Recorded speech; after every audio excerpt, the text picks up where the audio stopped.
ये वीडियो आप लोगों के लिए एक वीडियो कम एयर सर्किट ब्रेकर यानी एसीबी का एक मिनी कोर्स ज्यादा है। इस वीडियो में हम एयर सर्किट ब्रेकर के बारे में कुछ ऐसे क्वेश्चंस आपको बताएंगे जो अक्सर इंटरव्यू में पूछे जाते हैं। इसके अलावा एयर सर्किट ब्रेकर के बारे में और भी बहुत सी जानकारी ऐसी बताएंगे जो आपको इंटरव्यू के साथ साथ जब कहीं पे भी आप जॉब कर रहे होंगे वहां पे भी काम आने वाली है। तो चलिए शुरू करते हैं अपनी इस वीडियो को। तो सबसे पहले हम कुछ क्वेश्चंस के बारे में बात करते हैं। तो सबसे पहला जो हमारा क्वेश्चन होता है वो what is ACB and where it is use, यानी एसीबी क्या होती है और ये कहाँ पे यूज की जाती है। तो देखिए जो एसीबी होती है वो एयर सर्किट ब्रेकर होता है, यानी ये हमारे सर्किट को क्लोज और ओपन करने का काम करता है। साथ ही जो हमारा सिस्टम है उसको ये सेफ्टी भी प्रोवाइड करवाता है। अब इसको यूज करने की बात की जाए तो जो ये हमारा इलेक्ट्रिकल सिस्टम होता है वहां पे इसको यूज किया जाता है। अब इलेक्ट्रिकल सिस्टम में भी हमारे अलग अलग सिस्टम होते हैं जैसे LT और HT यानी लो टेंशन और हाई टेंशन। अब जो हमारी ये एसीबी होती है इसको हमेशा LT में यूज किया जाता है। हम एयर सर्किट ब्रेकर को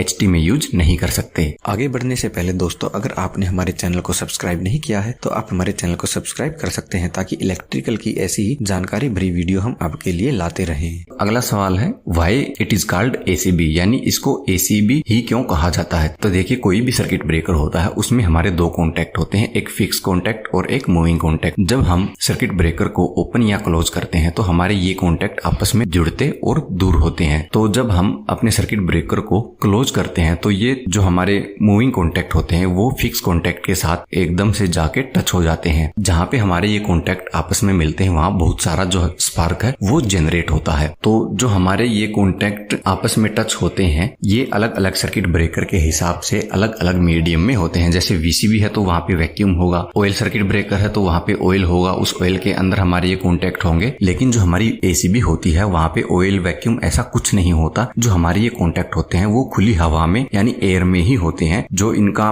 कॉन्टैक्ट होता है वो एयर के अंदर ही होता है, इसीलिए इसको एयर सर्किट ब्रेकर कहा जाता है। अगला सवाल है एसीबी रेटिंग, यानी एयर सर्किट ब्रेकर की जो रेटिंग है वो कितने से कितने तक की होती है। तो देखिए जो हमारी एयर सर्किट ब्रेकर होते हैं उनकी जो रेटिंग होती है वो 400 एम्पियर से लेके 6300 एम्पियर तक की होती है। अगला सवाल है एसीबी टाइप्स, यानी एसीबी के टाइप्स कौन कौन से होते हैं। अब एसीबी के टाइप्स के बारे में अगर आप जानना चाहते हैं तो इसके ऊपर हमने एक बहुत ही डिटेल में वीडियो बनाई है। उस वीडियो को देख के आप बड़ी आसानी से समझ सकते हैं कि जो हमारी एसीबी होती है वो किस किस टाइप की होती है और उनका पूरा नाम क्या होता है और उनका मतलब क्या होता है। इसका लिंक हम आपको आई बटन और डिस्क्रिप्शन में दे देंगे, वहां से आप देख सकते हैं। अगला सवाल है सेफ्टी ऑफ एसीबी, यानी एसीबी में कौन कौन सी सेफ्टी यूज होती है। तो जो हमारी एसीबी में सेफ्टियां यूज होती हैं वो सेंट्रलीज, under voltage, earth fault, overload और अर्कचूट। अब एक एक करके हम इनकी जो ये सेफ्टियां हैं इनके बारे में जानते हैं। सबसे पहले हम बात करते हैं सेंट्रल रिलीज की। जो हमारा एयर सर्किट ब्रेकर होता है उसमें सेंट्रल रिलीज का काम हमारे सर्किट ब्रेकर को ट्रिप करवाने का होता है। चाहे हमें नॉर्मल कंडीशन में अपनी एसीबी को रिमोटली क्लोज करना हो या किसी एबनॉर्मल कंडीशन में यानी फॉल्ट की कंडीशन में ऑटोमेटिक हमारी सर्किट ब्रेकर को क्लोज करना होता है, तो ऐसी कंडीशन में जो हमारी ये संट रिलीज है ये काम आती है। जो भी हमारी कमांड होती है वो सीधा संट रिलीज पे जाती है और संट रिलीज जो हमारी एयर सर्किट ब्रेकर है उसको ट्रिप करने का काम करती है। जो हमारी ये संट रिलीज होती है ये 220 से 240 वोल्ट के ऊपर ऑपरेट होती है। अंडर वोल्टेज की बात की जाए तो ये हमारी एयर सर्किट ब्रेकर की मेन सेफ्टी होती है। अंडर वोल्टेज का काम ये होता है कि जो हमारी वोल्टेज एक सेट लिमिट से कम या फिर ज्यादा आती है तो ये हमारे सर्किट ब्रेकर को ट्रिप करने का काम करती है ताकि हाई या फिर लो वोल्टेज से जो हमारा सिस्टम है वो डैमेज ना हो। इसके अलावा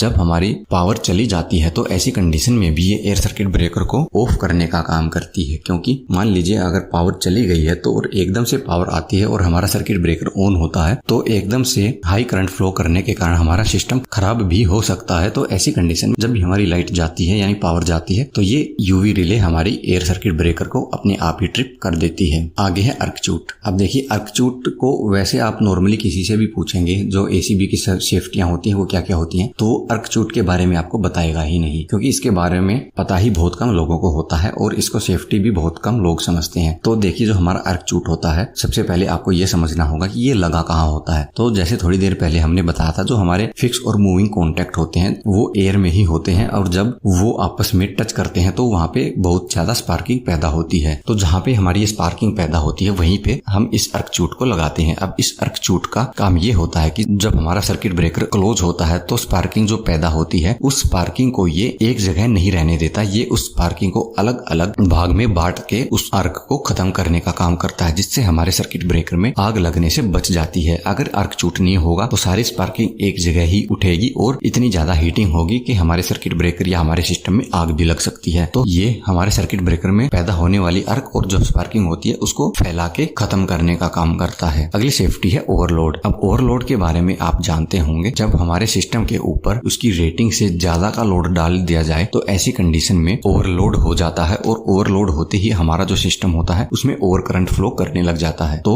जब भी हमारी सिस्टम में या हमारी एसीबी में ओवरलोड की कंडीशन आती है तो ये ओवरलोड हमारी एसीबी को ट्रिप करने का काम करते हैं। अगला एक सवाल और जो बहुत ज्यादा मेन आपसे पूछा जाता है वो ये होता है कि हाउ टू बाईपास एसीबी, यानी आप एयर सर्किट ब्रेकर को बाईपास किस तरीके से करेंगे। इस सवाल को सुनते ही बहुत सारे दोस्त जो है वो कंफ्यूज हो जाते हैं कि आखिर एयर सर्किट ब्रेकर को बाईपास कैसे किया जाता है। तो एयर सर्किट ब्रेकर को बाईपास करने के लिए कुछ ज्यादा नहीं करना होता। जो हमारे एयर सर्किट ब्रेकर में यूवी रिले यानी अंडर वोल्टेज रिले होती है, उस रिले को हमें एयर सर्किट ब्रेकर से हटा देना होता है। जैसे ही हम एयर सर्किट ब्रेकर से यूवी रिले को हटाएंगे, जो हमारा एयर सर्किट ब्रेकर होता है वो बाईपास हो जाता है। अब एयर सर्किट ब्रेकर के बारे में और जानकारी के लिए आप हमारी ये लेफ्ट वाली और राइट वाली दोनों वीडियो देख सकते हैं। इस वीडियो से जुड़ा अगर आपका कोई सवाल है तो आप हमें नीचे कमेंट में भी पूछ सकते हैं।